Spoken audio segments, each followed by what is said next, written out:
Здравейте, аз съм Диана, това е моят блог, а това е моето кредо. Докато говориш не точно това, което мислиш, докато слушаш не точно това, в което вярваш и докато правиш не точно това, което ти се отдава, през цялото това време живееш не точно ти. Сун Цзъ. Кое е най-скъпото в този живот? Здравето? Не. Здравето е безценно, то не се купува. Най-скъпото в наши дни е информацията. Именно за това започнах да правя аудиоклипове с важна информация за нас. Може би сте гледали някой от тях. За алкално-киселинното равновесие на професор Неумайвакин, дъвката и здравето, прясно краве мляко и здраве, содата и здравето на професор Неумайвакин, изключително важен филм. Олег Турсунов и учението на ведите. Какво е семейството? Защо ни се дават близките хора? Доктор Тулио Симончини, италианският професор, разкрива, че ракът се лекува. Един невероятен филм на Николай Левашов за философските въпроси в живота ни. Следвайте ме, ако желаете, във Фейсбук. Също така всички клипове може да гледате само в моя канал в YouTube и в моя блог dianadeleva.com. А сега към клипа.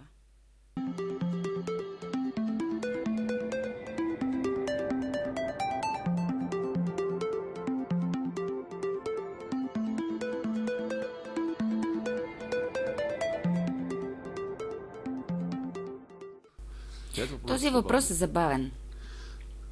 Истина ли е, че пшеницата има извънземен произход? Че тя има пагубно действие върху организма? Знаете ли, в съветските времена си спомням, когато маслото изчезваше от щандовете, във вестниците вече имаше интервюта по телевизията, че маслото е изключително вредно за здравето. Затова, когато изчезваха от щандовете яйцата, същото говориха. И яйцата са вредни за здравето. И въобще не трябва да се ядат, иначе направо ще умрете. Неизвестно защо, когато ги имаше, никой не говореше така. Относно пшеницата, не знам, не си изучавал този въпрос, дали е расло на нашите земи или не, но ние всички седящи тук сме потомци на извънземни. Дори ако пшеницата е отглеждана от нашите предци, то ако те са я донесли от други планети, те са я донесли от там, откъдето са живели преди. И за тях тя е нормална. А знаете ли кое е най-ненормалното за нас? Картофите.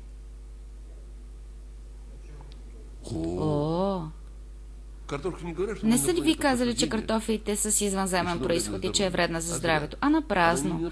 Тя не е с извънземен произход, тя е с планетен произход. Само, че откъде е дошла картофите? Идват от Централна Америка картофите, точно така. И за жителите на тази територия това е добре. Картофите са нормални и не им правят нищо. Но проблемът е в това, че когато са ги въвели в Европа, и както знаете, в Русия въобще не може да се живее без картофи. Вие знаете ли, че преди да се появят картофите на територията на Русия, никога не е имал диабет? Знаете ли за това? Не знаете. Ето и не са ви казали. А знаете ли защо? Защото за бялата раса, тези продукти, които са расли на друга територия, който е чел моите книги, съм писал, че всяка климатична зона предоставя определени продукти за хранене и хората, които живеят там, те се хранят с тези продукти, те влияят на развитието им, но при това когато човек от тази раса, която е живяла на тази територия 10 000 години или 1000 години, е проистичала селекция, продуктите, които те не са, а продуктите, които те ядат, за тях са съвършено безвредни, защото те имат имунитет, защита и там почти няма никакъв диабет. Независимо, че те ядат картофи много повече от нас. Но за бялата раса, за която този продукт е съвършено нов, появил се преди 500 години, а в Русия дори и по-малко от преди 500 години, за нас към какво семейство е картофът? Знаете ли? Към семейството на кучешкото грозде, тато, пупадика. Познати ли са ви? Ето това е същото. Кучешко грозде. Познато ви е. Това е от същото семейство, от което са и картофите. Някой ял ли е кучешко грозде някога? Ето вие знаете, че кучешко грозде не трябва да се яде, когато той е съвсем мъничко зелен. А когато той стане черен, той тогава наистина е вкусен. Но картофи не бива да се ядат цветовете им. Знаете ли, че когато псевдо Петър I е налагал върху Московска Русия картофът, имало е картофен бунт. Знаете ли за това? Някои може би си го спомнят, учили си го. А някои си спомнят, все едно е било вчера. А защо? Може и да е било, може някой да е живял тогава в тези времена. Причината е в това, че когато населените са наложили да съдят картофи, те събирали семената, не грудките, а върховете, семената. И когато са ги яли, те наистина са умирали. Защото цветовете от картофите са от семейство кучешко грозде. Те са отровни. Естествено, хората са умирали и селените са се бунтували, че царят се е побъркал, заставил ги да ги отглеждат, а това е отрова, от която са умирали. И само след това, когато са съобразили, че трябва да се ядат грудките, а не върховете, е станало нормално. Но, когато се яде картоф, особено кората може да е много отровна. Затова дори ако внимателно добре се маха кората, все едно остава определено количество отрова. В картофа това остава и когато ние го ядем, той много силно действа на функцията на задстомашната жлеза и води, разбира се, до възникване на болест. До диабет. Това е болест основно на бялата раса. Не знаехте ли това? Защото ние не сме приспособени към това. Нашите предци не са имали този продукт в хранителната си верига. А за доматите, същото се отнася и за доматите. Те не са отрова.